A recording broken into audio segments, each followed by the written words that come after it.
Welcome and जय Hind dear friends. तो स्वागत है आपका आपके अपने यूट्यूब चैनल एनटेक स्टडी पर।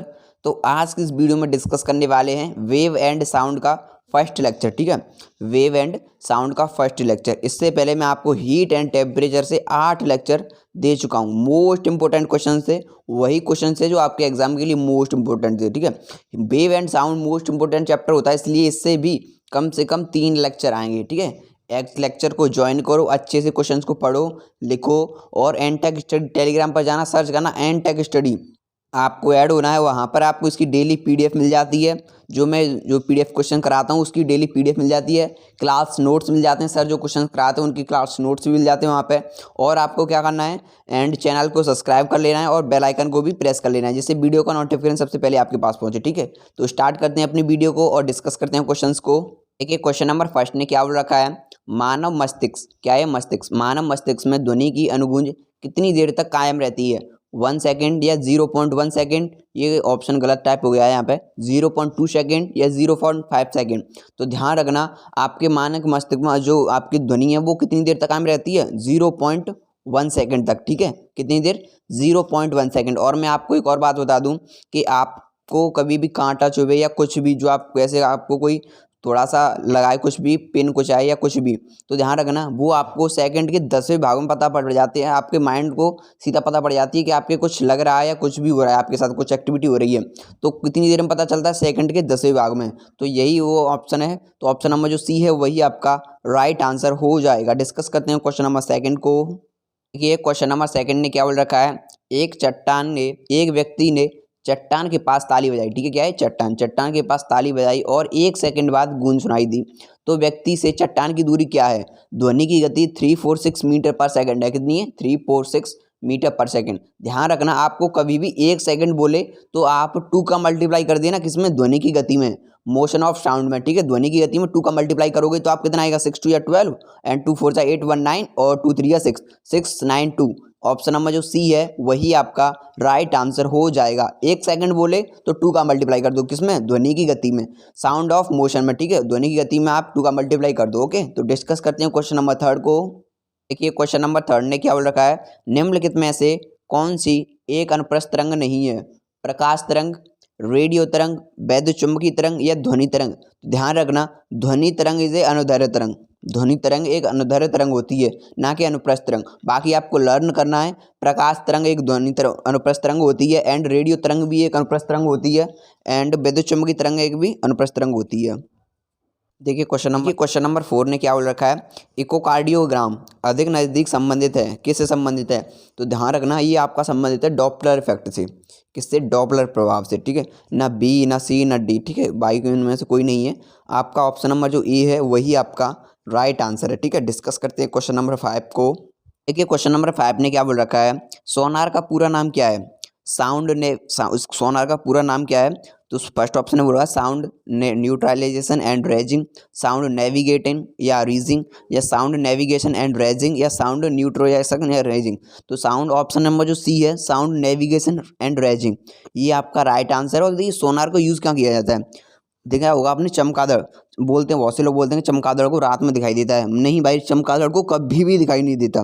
और बात क्या है उसमें कि जो वो होती है चमगादड़, उसके माइंड में सोनार फिट होता है। आप ऐसे समझ लो, उसके पास एक ऐसी मशीन है जो आपको जो से रात में आप वो अपनी किरणें छोड़ती है, बोलती है सोनार से। देखा हुआ आपने, जब रात में चलती है वो, तो कुछ आवाज़ें सुनाई देती हैं आपको, उन्हीं आवाज़ों से वो पता करती है कि उसे कोई पता नहीं है कहाँ आप हो, कहाँ। जैसे ही वो आपके पास आएगी अपने आप दूर हट जाएगी। ऐसे ही समुद्र में, जब वो आपने देखा होगा समुद्र में मैरीन चलती है, तो ना मैरीन के पास कोई वो दिखने के लिए कोई सिस्टम है, तो कैसे चलेगी वो फिर वो। तो सोनार से जो किरणें निकलती हैं समुद्र में, तो निकल के वो बताती हैं कि पायलट को कि सामने कुछ है। अगर वो सामने कुछ होता है तो रेड कलर का एक बटन होता है, उसके पास लाइट होती है, वो जल जाती है अपने आप। तो पायलट होता है वो अपने जहाज को साइड से कर लेता है, फिर सोनार किरणें जाती रहती हैं, ऐसे ही ये क्रिया चलती रहती है। ठीक है, तो ऑप्शन नंबर जो सी है वही आपका राइट आंसर हो जाएगा। डिस्कस करते हैं क्वेश्चन नंबर 6 को। कि क्वेश्चन नंबर 6 ने क्या बोल रखा है, निम्नलिखित में से किसे सोनार की मदद से मापा जा सकता है, हवाई जहाज़ों की दूरी, जंगल में जानवरों द्वारा उत्पन्न ध्वनि या वायुयानों की ध्वनि पिच या पानी के अंदर मौजूद वस्तुओं की दूरी दिशा और गति। हाँ, ये ऑप्शन नंबर जो डी है वही आपका राइट आंसर है। देखिए पानी के अंदर अगर मैं आपको सोनार किरणें छोड़ूं तो मैं पता पड़ जाएगा कितनी दूर दूर तक गई वो सोनार किरणें, ठीक है। अगर जहाँ पर वापस लौट आएंगे तो बता देंगे कि ये हम इतनी दूरी तक गई हो, और उनके पास सब मशीन होती है, सब बता देता है, ठीक है। तो सोनार जो ऑप्शन नंबर जो डी है वही आपका राइट आंसर है। सोनार मोस्ट पार्ट है जहाज़ों के लिए या चमगादड़ के लिए। अगर सोनार जैसी मशीन ना हो चमगादड़ के पास तो चमगादड़ नहीं चल पाएगी, ठीक है। डिस्कस करते हैं क्वेश्चन नंबर 7 को। देखिए क्वेश्चन नंबर 7 ने क्या बोल रखा है, शब्द रडार किससे उत्पन्न हुआ है। तो देखिए इसका right answer option number D है, रेडियो डिटेक्शन एंड ट्रैकिंग। अब देखिए अगर मैं बोलूँ आपको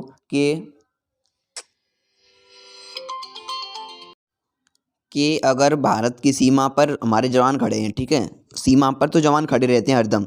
भारत की जो सीमा है, हमारे देश की सीमा है, उस पर तो जवान खड़े रहते हैं, बॉर्डर पर हरदम, ठीक है। अगर कोई पाकिस्तान वाले, मान लो, वैसे पाकिस्तान वाले ज़्यादा हम कह रहे हैं, पाकिस्तान वाले अगर यहाँ से ऊपर से आएँ, मतलब जहाज़ों के द्वारा आएँ, तो हमें कैसे पता पड़ेगा, ऐसे ऐसे। तो रडार का यूज़ करते हैं हम, जो दुश्मन का जहाज़ होता है उसे पता करने के लिए। जहाज़ अगर हमारे आस पास भी वायुयान में कोई जहाज़ हमारी बिना मर्जी के उड़ा, ठीक है, दूसरे देश का, तो हमारे पास ऐसे ऐसे सिस्टम है उसे वहीं के वहीं फोड़ सकते हैं हम, ठीक है। तो रडार का यूज़ वहाँ पे किया जाता है। तो ऑप्शन नंबर जो डी है, ऑप्शन नंबर जो डी वही आपका राइट आंसर हो जाएगा, रेडियो डिटेक्शन एंड ट्रैकिंग आपका राइट आंसर। डिस्कस करते हैं क्वेश्चन नंबर 8 को। देखिए क्वेश्चन नंबर 8 ने क्या बोल रखा है, तरंग लंबाई आमतौर पर ग्रीक लेटर में दर्शाया जाता है। किसे, तरंग लंबाई को। देखिए वेवलेंथ के बारे में बोल रहा है कि वेवलेंथ को ग्रीक लेटर में दर्शाया था, क्या बोलते हैं उसे, तो उसे बोलते हैं वेवलेंथ लैम्डा। तरंग दैर्घ्य हुई तो ऑप्शन नंबर जो बी है वही आपका राइट आंसर हो जाएगा, लैम्डा। वेवलेंथ तरंग दैर्घ्य बोलते हैं ना, वही होती है आपकी वेवलेंथ, ये तरंग दैर्घ्य लैम्डा से बोलते हैं। तो ऑप्शन नंबर जो बी है वही आपका राइट आंसर हो जाएगा। डिस्कस करते हैं क्वेश्चन नंबर 9 को। देखिए क्वेश्चन नंबर 9 ने क्या बोल रखा है, अपद्रव्य या इंफ्रासोनिक तरंगों की आवृत्ति होती है, तो इनकी आवृत्ति होती है 20 हर्ट्ज से कम। कितनी, 20 हर्ट्ज से कम, ठीक है। ऑप्शन नंबर जो सी है वही आपका राइट आंसर है। और मैं बता दूं आपको कि ऑडिबल साउंड यानी कि जिन ध्वनियों को हम सुन सकते हैं वो कहाँ से कहाँ तक होती हैं, 20 हर्ट्ज से लेकर 20,000 हर्ट्ज तक की ध्वनियों को हम सुन सकते हैं। ना 20 हर्ट्ज से कम की ध्वनियों को सुन सकते हैं, ना 20,000 हर्ट्ज से ज़्यादा की ध्वनियों को सुन सकते हैं। हमारा जो ऑडिबल साउंड होता है कितना होता है, 20 हर्ट्ज से लेकर 20,000 हर्ट्ज तक, ठीक है। ऑप्शन नंबर जो सी है वही आपका राइट आंसर हो जाएगा। डिस्कस करते हैं क्वेश्चन नंबर 10 को। देखिए क्वेश्चन नंबर 10 ने क्या बोल रखा है, निम्नलिखित में से कौन सा कथन ध्वनि तरंगों और प्रकाश तरंगों के बारे में सही है। दोनों अनुप्रस्थ तरंगें होती हैं, नहीं, अभी बता चुका हूँ। जो ध्वनि तरंगें होती हैं अनुदैर्घ्य तरंगें होती हैं, दोनों अनुदैर्घ्य नहीं। जो आपकी जो प्रकाश तरंगें होती हैं वो कैसी होती हैं, अनुप्रस्थ तरंगें होती हैं, ठीक है। ये दोनों तो ऑप्शन वैसे गलत हो गई। ऑप्शन नंबर सी ने बोल रखा है ध्वनि तरंग अनुप्रस्थ होती है और प्रकाश तरंग अनुदैर्घ्य होती है, नहीं। ये यहाँ पहुँच शिफ्ट कर दो, ये यहाँ शिफ्ट कर दो तो सही हो जाएगा। ऑप्शन नंबर डी ने बोल रखा है ध्वनि तरंग अनुदैर्घ्य होती है और प्रकाश तरंग अनुप्रस्थ। ऑप्शन नंबर जो डी है करेक्ट आंसर है आपका। ऑप्शन नंबर जो डी है वही आपका राइट आंसर हो जाएगा। डिस्कस करते हैं क्वेश्चन नंबर 11 को। ये क्वेश्चन नंबर 11 ने क्या बोल रखा है, निम्नलिखित में से किस विद्युत चुम्बकीय तरंगों की तरंग दैर्घ्य सबसे कम होती है। रेडियो तरंग, इंफ्रारेड तरंग, एक्स किरणें या गामा किरणें। देखिए जिसकी वेवलेंथ कम होगी उसकी आवृत्ति अधिक होगी। किसकी, lambda is equal to 1/n। अब देखिए जो गामा किरणें होती हैं उनकी आपकी आवृत्ति होती है वो सबसे अधिक होती है, तो उनकी वेवलेंथ सबसे कम होगी। तो सबसे कम किसकी होती है, ऑप्शन नंबर डी, गामा किरणों की, ठीक है। ऑप्शन नंबर जो डी है वही आपका राइट आंसर हो जाएगा। इसे क्या बोलते हैं, वेवलेंथ, तरंग दैर्घ्य। और ये कैसा वर्ड है, ग्रीक वर्ड है, ठीक है। अभी मैंने आपको बताया था, क्वेश्चन में क्लियर किया था। क्वेश्चन नंबर 12 को डिस्कस करते हैं अब। कि क्वेश्चन नंबर 12 ने क्या बोल रखा है, सूर्य द्वारा उत्सर्जित हानिकारक विकिरण हैं गामा किरणें, परावैंगनी किरणें, अवरक्त विकिरण या अल्फा किरणें। तो ध्यान रखना हमारे लिए जो बेकार हैं, सूर्य द्वारा जो उत्सर्जित किरणें हैं कौन सी हैं, हमारे लिए सबसे बेकार हानिकारक परावैंगनी किरणें हैं। बहुत नुकसान, इससे कैंसर जैसे खतरनाक रोग हो रहे हैं, ठीक है। कैंसर जैसे खतरनाक रोग हो रहे हैं। जो कैंसर एक ऐसी बीमारी है जो कभी सही नहीं हो सकती, बहुत खतरनाक है भाई। फिलहाल ही में कुछ 4 मंथ पहले मेरे पिताजी की डेथ हुई है कैंसर के कारण ही, ठीक है। डिस्कस करते हैं क्वेश्चन नंबर 13 को। देखिए क्वेश्चन नंबर 13 ने क्या बोल रखा है, निम्नलिखित में से कौन सी ध्वनि तरंग के प्रति समय में किए गए दोलनों की संख्या है। आवर्तकाल, आयाम, तरंग दैर्घ्य या आवृत्ति। तो आपको ध्यान रखना है ध्वनि तरंग के प्रति इकाई समय में किए गए दोलनों की संख्या को क्या कहते हैं, आवृत्ति कहते हैं। ऑप्शन नंबर जो डी है वही आपका राइट आंसर हो जाएगा। ठीक है, डिस्कस करते हैं क्वेश्चन नंबर 14 को। ये क्वेश्चन नंबर 14 क्या बोल रखा है, इसमें थोड़ी सी गलती हो गई है। ध्वनि की आवृत्ति आपकी एन है, वेवलेंथ लैम्डा है और आपकी चाल वी है। तो इसमें रिलेशन क्या होता है, तो मैं आपको सीधा सीधा आंसर बता देता हूँ।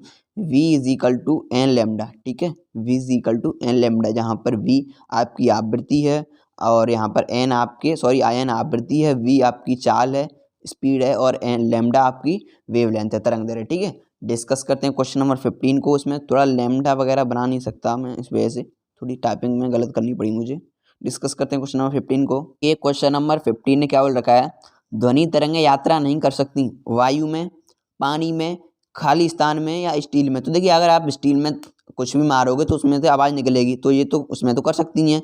देखिए, पानी में अगर मैं आपको एक स्विमिंग पूल में डाल दूं और आप अंदर से कुछ ना कुछ बोलो तो मुझे सुनाई देगा। ठीक है, ऑप्शन नंबर जो फर्स्ट ऑप्शन में वायु है, तो देखिए वायु में तो हरदम सुनाई देता है। अगर मैं आपको बोल रहा हूँ ये वायु में बोल रहा हूँ तो ये तो आपको सुनाई दे रहा है। तो वो क्या बोल रहा है, नहीं कर सकती। तो ध्यान रखना, खाली स्थान में नहीं कर सकती। अगर वरना हम बोल सकते तो जो वायुयान में जो हवाई जहाज उड़ते हैं ऊपर, उनकी ध्वनि में नीचे सुनाई देती है, नहीं सुनाई देती, नहीं सुनाई देती। जो हमारे पास उड़ते हैं उनकी सुनाई देती है। ठीक है, तो ऑप्शन नंबर जो आपका सी है, खाली स्थान, वही आपका राइट आंसर हो जाएगा। डिस्कस करते हैं क्वेश्चन नंबर 16 को। क्वेश्चन नंबर 16 ने क्या बोल रखा है, निम्नलिखित में से कौन सी ध्वनि की विशेषता नहीं है। आयाम, बिल्कुल ध्वनि की विशेषता। एम्पलीट्यूड, समय, अवधि और आवृत्ति बिल्कुल है। गति बिल्कुल है। घनत्व, डेंसिटी, नो भाई no. Density is equal to mass upon volume, D is equal to M upon V. यहाँ पर कहाँ साउंड आ रहा है, तो ऑप्शन नंबर जो डी है वही आपका राइट आंसर हो जाएगा। ठीक है, क्वेश्चन नंबर डी और आंसर नंबर डी जो है वही आपका राइट आंसर होगा। डिस्कस करते हैं क्वेश्चन नंबर 17 को। देखिए, 17 ने क्या बोल रखा है, ध्वनि तरंगें होती हैं विद्युत चुम्बकीय तरंगें, अनुप्रस्थ या ट्रांसवर्स, यांत्रिक। यह ऑप्शन नंबर डी ने बोल रखा है यांत्रिक। तो आपकी ध्वनि तरंगें कैसी तरंगें होती हैं, यांत्रिक तरंगें होती हैं। ठीक है, क्वेश्चन नंबर 17 का आंसर नंबर डी हो जाएगा। डिस्कस करते हैं क्वेश्चन नंबर 18 को।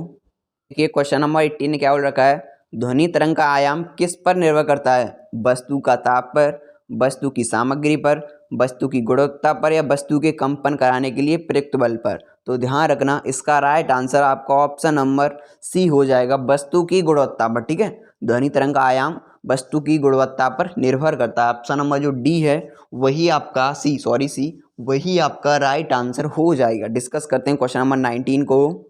देखिए, क्वेश्चन नंबर 19 ने क्या बोल रखा है, निम्नलिखित में से कौन सा माध्यम के घनत्व में किसी ध्वनि के एक संपूर्ण दोलन में लगने वाला समय है। आवर्तकाल, आवृत्ति, तरंग दैर्घ्य या आयाम। तो इसका right answer option number A हो जाएगा, क्या, आवर्तकाल। ठीक है, डिस्कस करते हैं क्वेश्चन नंबर 20 को। देखिए, क्वेश्चन नंबर 20 ने क्या बोल रखा है, प्रति सेकंड इकाई क्षेत्र से गुजरने वाली ध्वनि ऊर्जा की मात्रा को क्या कहा जाता है। प्रति सेकंड इकाई क्षेत्र से गुजरने वाली ध्वनि की मात्रा को क्या कहा जाता है। इंटेंसिटी, तीव्रता कहा जाता है उसे, क्या, ऑप्शन नंबर जो ए है, तीव्रता कहा जाता है। डिस्कस करते हैं क्वेश्चन नंबर 21 को। देखिए, क्वेश्चन नंबर 21 ने क्या बोल रखा है, ध्वनि के संचरण के लिए आवश्यक माध्यम आद्य अवस्था में होना चाहिए। ठोस अवस्था में नहीं, द्रव अवस्था में नहीं, गैस अवस्था में बिल्कुल नहीं। ऑप्शन नंबर डी, इनमें से कोई नहीं। ठीक है, ध्यान रखना, ध्वनि के संचरण के न ठोस, द्रव, न गैस। ओके, डिस्कस करते हैं क्वेश्चन नंबर 22 को। देखिए, क्वेश्चन नंबर 22 ने क्या बोल रखा है, ध्वनि में संचरण कर सकती हैं सभी विकल्प, केवल गैस, केवल द्रव्य पदार्थ और केवल ठोस पदार्थ। तो ऑप्शन नंबर जो ए है सभी विकल्प सही हैं, इसमें भी तीनों आंसर इसके राइट हो जाएंगे। ठीक है, डिस्कस करते हैं क्वेश्चन नंबर 23 को। देखिए, क्वेश्चन नंबर 23 ने क्या बोल रखा है, समुद्र की गहराई निर्धारित करने के लिए पानी के नीचे की पहाड़ियाँ, घाटियाँ, पनविया, हिमाचल आदि का पता लगाने के लिए किस तकनीक का उपयोग किया जाता है। अवश्रव्य ध्वनि, ध्वनि अवशोषण या सोनार। तो ध्यान रखना, मैं आपको ये क्वेश्चन को कई बार करा चुका हूँ। जो नीचे गहराई में चीज़ें होती हैं उनका पता कराने के लिए सोनार का यूज़ किया जाता है। किसका, सोनार का। ऑप्शन नंबर जो सी है वही आपका राइट आंसर हो जाएगा। डिस्कस करते हैं क्वेश्चन नंबर 24 को। देखिए, क्वेश्चन नंबर 24 ने क्या बोल रखा है, निम्नलिखित में से किन तरंगों में संपीड़न और विरलन प्रक्रिया शामिल है। ऑप्शन नंबर ए अनुदैर्घ्य तरंग, ऑप्शन नंबर बी प्रकाश तरंग, ऑप्शन नंबर सी विद्युत चुम्बकीय तरंग या ऑप्शन नंबर डी अनुप्रस्थ तरंग में। देखिए मैं आपको इसका आंसर आपको पहले भी बता चुका हूँ, एक क्वेश्चन में पहले भी कराया था मैंने इसका आंसर। तो इसका आंसर अनुदैर्ध्य तरंग हो जाएगा, ठीक। कौन सा? अनुदैर्ध्य तरंग। संपीड़न और विरलन प्रक्रिया किसमें शामिल है? अनुदैर्ध्य तरंग में।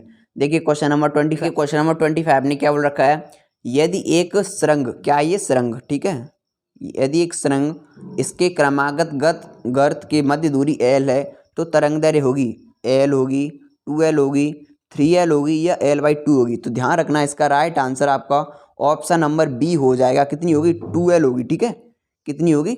2L। ऑप्शन नंबर जो बी है वही आपका राइट आंसर है, ठीक है। तो मैं बता देता हूँ आपको अब क्या करना है, एनटेक स्टडी पे जाना है, सर्च करना एनटेक स्टडी टेलीग्राम पर। वहाँ पर आपको एक टेलीग्राम ग्रुप मिल जाएगा, उसमें ऐड हो जाना। वहाँ पर आपको मैं डेली नोट्स दे रहा हूँ, ठीक है सर, डेली नोट्स दे रहे हैं और भी कुछ आपके लिए दिखा देता हूँ मैं। देखिए ये आपके सिलेबस का वीडियो है। मात्रक एवं विमा, सदिश और अदिश, गति और वेग, प्रक्षेप गति एंड उत्तोलक, न्यूटन की गति के नियम, इन सब चैप्टर को मैं आपको करा चुका हूँ, ठीक है, समझ रहे हो, इन सब चैप्टर को करा चुका हूँ।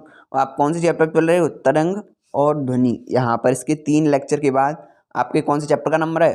लाइट, इलेक्ट्रिक, मैग्नेट और मॉडर्न फिजिक्स। कितने टॉपिक रह गए? फिर 4 टॉपिक, समझ रहे हो, 4 टॉपिक इस मंथ में ख़त्म कर देंगे हम इसको, ठीक है। डिस्कस करते हैं थोड़ा आगे, मैं बता देता हूँ आपको। देखिए एक और पेज है आपके लिए, ये हमारे टेलीग्राम चैनल की लिंक है, ये सर का फेसबुक लिंक है। यहाँ पर आप लोग सर को फॉलो कर सकते हो, कोई एग्ज़ाम से रिलेटेड क्वारी जो पूछ सकते हो। ये प्लेलिस्ट बन चुकी है आपके एग्ज़ाम के लिए, ठीक है। बाकी आप पढ़ो अच्छे से, मेहनत करो। तो मिलते हैं नेक्स्ट वीडियो में, तब तक के लिए टेक केयर, बाय गाइस।